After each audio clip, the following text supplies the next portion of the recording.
Hello, family. Happy Wednesday. I have a word to share with you from Luke chapter 14, verses 25 through 27.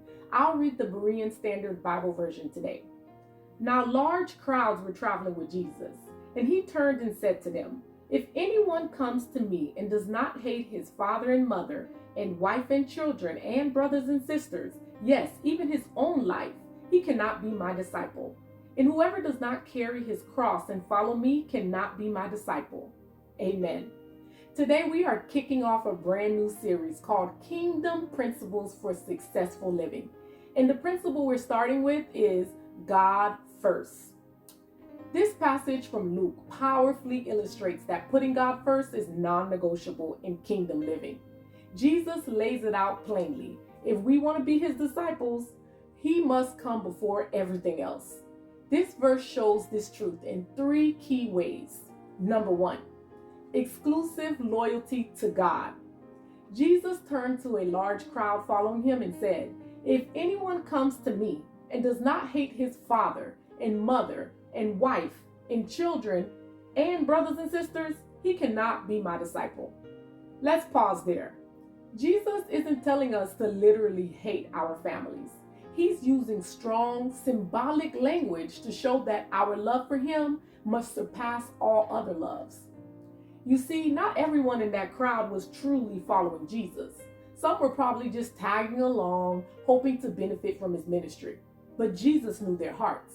He wanted them and us to understand that being a true disciple isn't just about attending church or praying when it's convenient.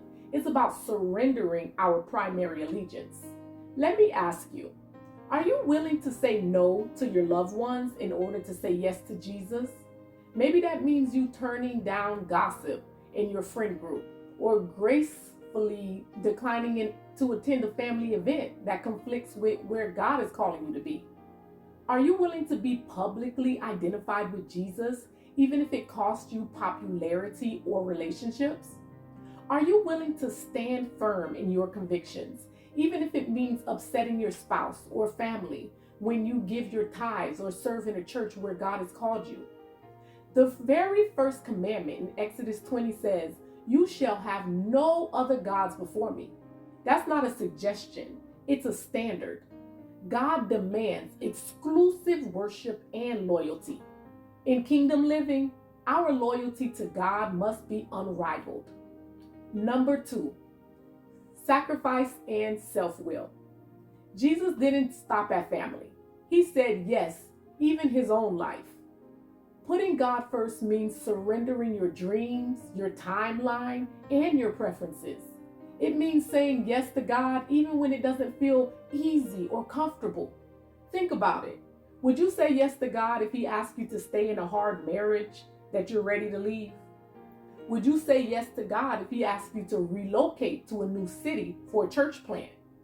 Would you say yes to God if he asked you to cancel your dream vacation to go on a mission trip instead? Look at Father Abraham. He was ready to offer up Isaac, his promised son, because he trusted God. He was committed to doing God's will, even if it upset his wife Sarah or didn't make sense. Abraham was willing to risk it all and to lay everything on the altar because he knew God would make a way. Sacrificing self-will isn't about self-hatred. It's about reordering your priorities where God's will comes before your will.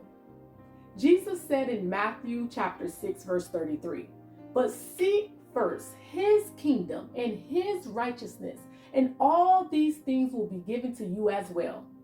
When we put God first, he takes care of the rest. Number three, follow Jesus at all costs. Jesus said it clearly. "Whoever doesn't carry his cross and follow me cannot be my disciple."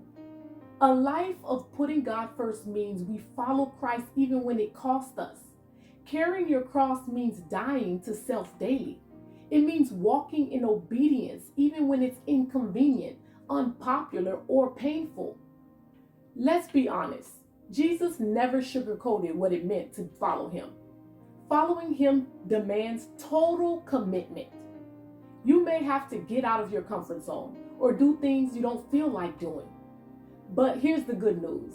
That kind of commitment leads to true kingdom success. The kind that doesn't fade or get taken away, but lasts eternally. Kingdom success isn't measured by worldly gain. It's measured by faithfulness and obedience. Here's the takeaway. Putting God first is not just a spiritual ideal. It's the foundation for living a fruitful, purpose-filled, and kingdom-centered life.